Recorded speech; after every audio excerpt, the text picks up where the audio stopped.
Thanks for tuning in with Math is for Me with Mrs. B, where we conquer math anxiety. I'm so excited because today we're talking about simplifying fractions. This is so helpful when you're at the end of a problem and you need to find the simplified answer. We're going to do this by talking about recognizing equivalent fractions.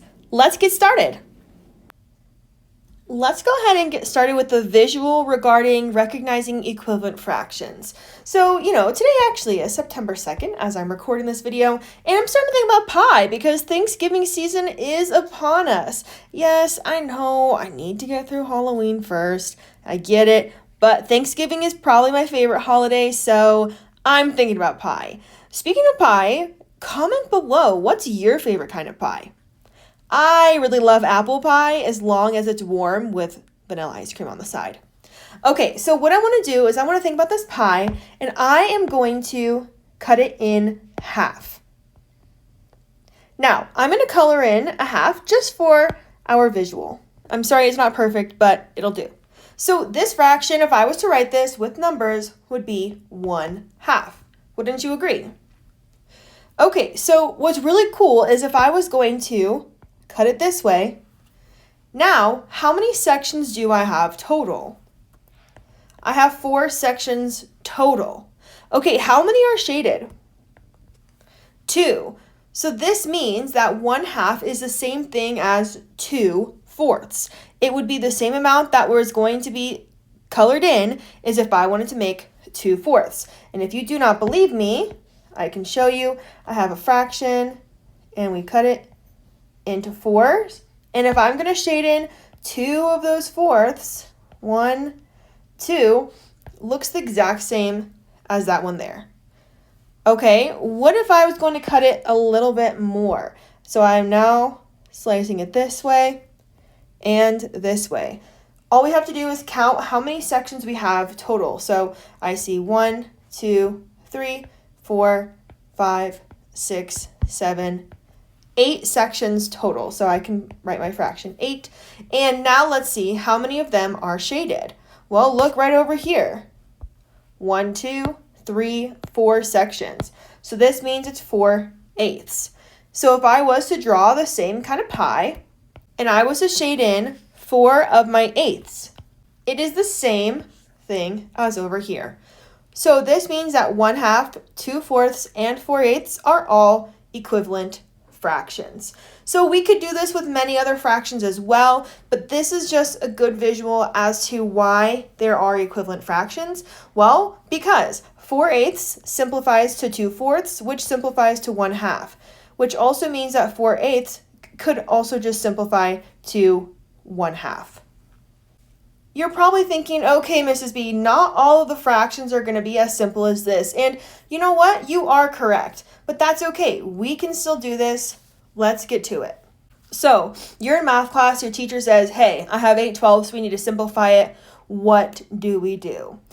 Well, I would encourage you to think of actually their highest common factor. So all you have to do, like kind of is a fancy word, well, I guess it's like 3 words, highest common factor. Yeah. What you would have to do is just kind of create a list. So I think of 8 first. And I start always at 1 and think about 1 times what is equal to 8? Well, 8, of course. Okay, can we do 2? Yeah, 2 times 4 is 8. Is 3 times anything equal to 8? No. And then 4. Well, 4 times 2 is 8. So we kind of are going back in our list, okay? So we're done with 8. Let's talk about 12. 1 times 12, 2 times 6, 3 times 4, 4 times 3. Oh, that's the exact same thing as that. And so that means we would start cycling back through the list again. So now we have our 2 lists. Your only mission is to find the highest number in this list that they both have in common. So if your highest is 1, then you already have your fraction in simplest form and you're done. But in this case, we don't. Do you spot the highest common factor from both of these lists? Yeah, me too. I see it. It's 4. Well, what does that mean? That means that both of these numbers are divisible by 4. So all you have to do is divide by 4, and you will have your simplified fraction. 8 divided by 4 is 2, and 12 divided by 4 is 3. Voila, we are done. Now, another way that you could have gotten this is, Mrs. B, both of these are even numbers. Couldn't have I just divided by 2? Well, yes, of course. We have 8 twelfths. We can divide by 2, we would get 4 sixths. The only thing is you just would have to do it one more time. So divide by 2, and now we're left with our 2/3 like we got before. This is correct. It's just not very efficient. Let's do another one. I'm saying, hey, we need to simplify 12/18. That should not be your final answer. We need to see what these two numbers have in common. So let's start our little table. 1 times 12, 2 times 6, 3 times 4. And that's it. Now let's go to 18. 1 times 18, 2 times 9, 3 times 6, and that's all we need for this. If the only number that they even have in common is 1, then that means your fraction is as simple as it gets, and you're done. If not, we want to look for the highest common factor. So 1 is not it. What about 12? Nope. Okay, I do see that they both have a 2. Do they have anything higher? Okay, they both have 3, so that's not it. So we both have 3. And 4s, nope. 5, I don't see anything. Oh, a 6. Both of these numbers have 6. This is going to be our highest common factor. So just go back up here, divide by 6, divide by 6. Whatever you do to one, you have to do to the other. That's a pretty common theme in all things algebra. And actually beyond that too. So 12 divided by 6 and 18 divided by 6.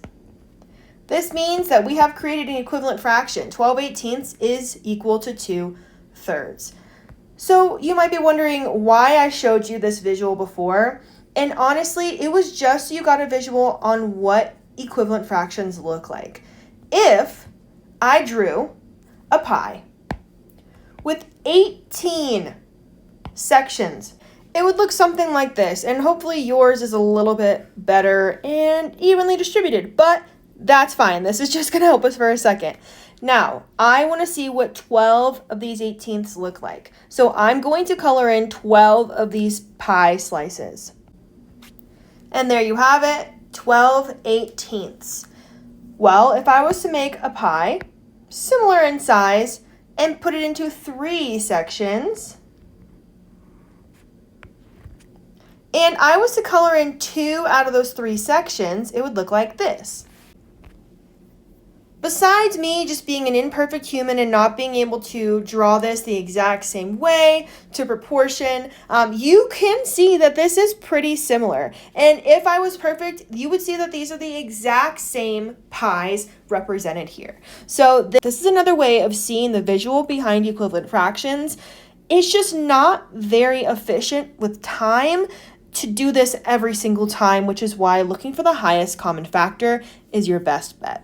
Our time together is almost up, so what I want you to do is solve this one on your own and then resume the video after you've given it a shot. So I made my lists of factors for 12 and 16, and now my job is to look for the highest common factor that they have, and this is 4. So we're going to divide by 4, divide by 4. 12 divided by 4 is 3, and 16 divided by 4 is 4.